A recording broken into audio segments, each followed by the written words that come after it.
Hi, it's Mrs. Brunel today with chapter 15 of Mandy.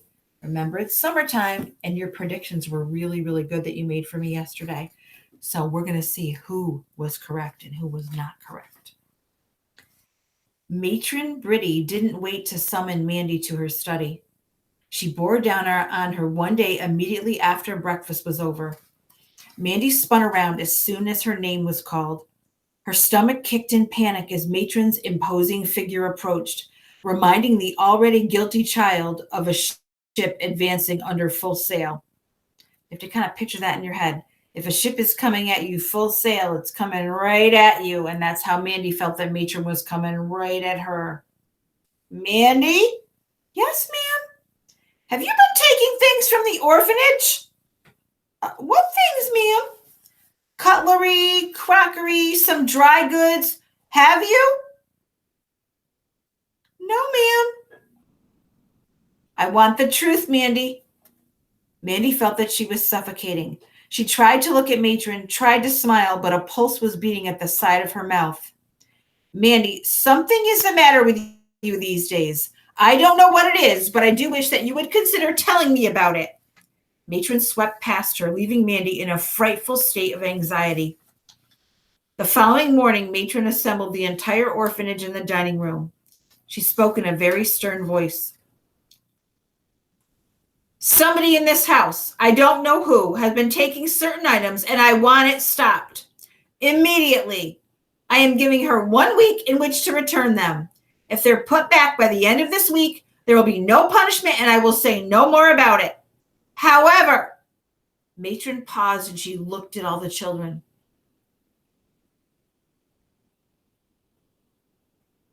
Mandy wanted to yell at the top of her voice, "It was me! I did it! I took them!" But she bit her lip and she remained silent.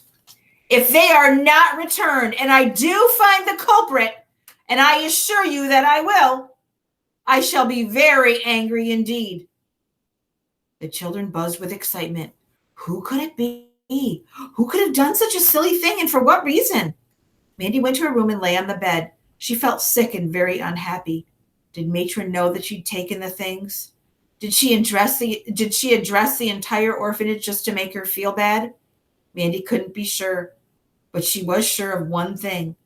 This terrible feeling inside of her had to be stopped. She couldn't live with her conscience much longer. She'd been lying about her activities for so long that each day the strain seemed harder to bear. Now to have the extra burden of guilt about the stolen goods was just too much. Mandy decided there was at least one thing she could do to make herself feel better.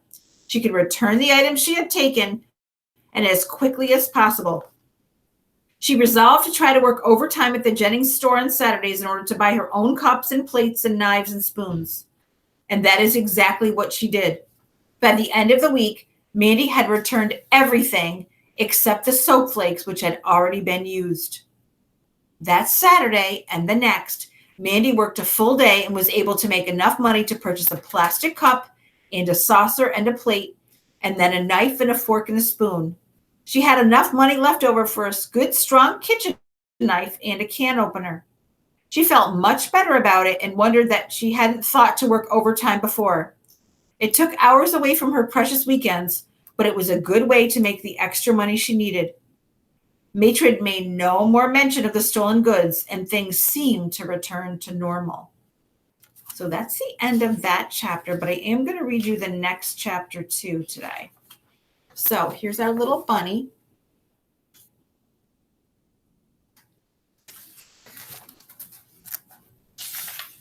So this is chapter 16. The summer holidays arrived at last. The days blended into one long impression of sun and hazy skies, sweet-smelling grass and summer showers, staining the brown earth black. For Mandy, it was the happiest time she'd ever known, and her every waking moment seemed filled with bird song and the ripple of the stream and the color of her flowers. She cleaned her cottage from top to bottom. She swept and dusted and scrubbed the front porch and the stairs. She washed the windows again, and she hung the clean curtains up in the shell room. She put shelf paper in the kitchen cupboard. Also, she found a large wooden crate at the orphanage and managed to get it into the cottage. She covered it with the remaining shelf paper and it made a good table. She wished she had a chair to sit on. Since that was impossible, Mandy looked around for a large log and she soon found one that made a very good seat. Not that she used it much. She usually preferred to sit on the front doorstep. The rabbit family became used to her comings and goings and eventually took no notice of her at all.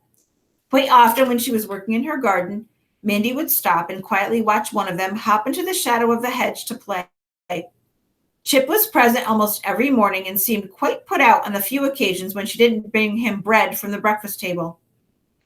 There were days when Mandy didn't bother to work on the house or the garden at all. She lay on her tummy in the grass and discovered that, even though her garden might appear to be totally still, the more she waited and watched and immobilized herself, so stayed still, the more she became aware that her garden was alive and moving in 100 different ways. It was a wondrous thing to discover an ant carrying something twice as large as itself, or a beetle moving slowly over the blades of green to an unknown destination. She watched the bees gathering nectar from her flowers and the small spiders scuttling in all directions. At such times, she forgot about her everyday world and was transported into the kingdom of all things small, where a butterfly seems like an overwhelmingly beautiful giant creature, where the smallest twig is a tree and the pebble is a mountain. Mandy was lying on the lawn one quiet afternoon. She had been daydreaming for so long that she was in a sleepy stupor. Suddenly, she was aware of a movement off to her right by the stream. There was the noise of a displaced stone falling into the water. For one paralyzing moment, she feared that she'd been discovered. 100 thoughts raced through her mind. Who could it be? What should she say? Should she get up and run? Luckily, she had the good sense to remain where she was, and it was well she did. When she carefully raised her head, a few seconds later, she was rewarded with a most wondrous sight and a surprise.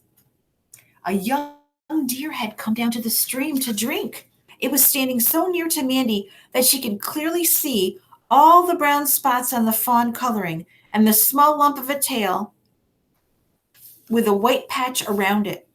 She drew in her breath with excitement, and the lovely creature raised its head and gazed at her, seeming not to be afraid at all. For the longest moment, it stood there. Its ears were twitching. Mandy marveled at the creature's exquisite beauty. The delicate face with the almond-shaped eyes and the soft, wet muzzle. This is your muzzle. His nose is muzzle. Ooh, you are lovely. Where did you come from? What shall I call you? Oh, please don't leave, she whispered. But the deer began to pick its way back into the woods, carefully placing one shiny black hoof precisely after another on the long grass. Mandy watched until it disappeared almost magically through a shaft of sunlight in the trees. I hope he comes to visit again. I hope he does, she murmured. I shall call him Snow. That night she dreamed of the deer. Strangely, the animal was holding her.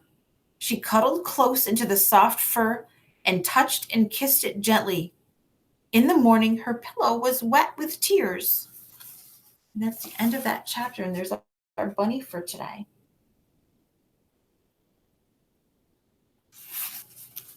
So for today, for your writing, I want you, so far she has Snow, that is the deer, and then she also has Chip, which is the bird that comes to visit her. She also saw ants, and she saw, what else has she seen? She saw some worms one day when she was digging in the garden. So I want you today, oh, and the bunnies, I'm going to write down the bunnies. I'm writing down all the things that I've seen so far in the book, or we've talked about. The bunnies every day. Today, what I want you to do is, instead of writing to Mrs. Brunell, instead of writing today, I want you to draw, and I want you to draw me a picture and get out the crayons. I sent crayons or markers or something. I sent them all home with you. You should have something at home. Draw a picture of Mandy and her cottage, and then her animals in her garden. So today we can work on that. We're going to work on this for a couple days. So today you're going to draw, and tomorrow you're going to draw. So start your picture today, and then tomorrow you'll finish it. And I'll see you tomorrow. Have a great day. Love you. Bye.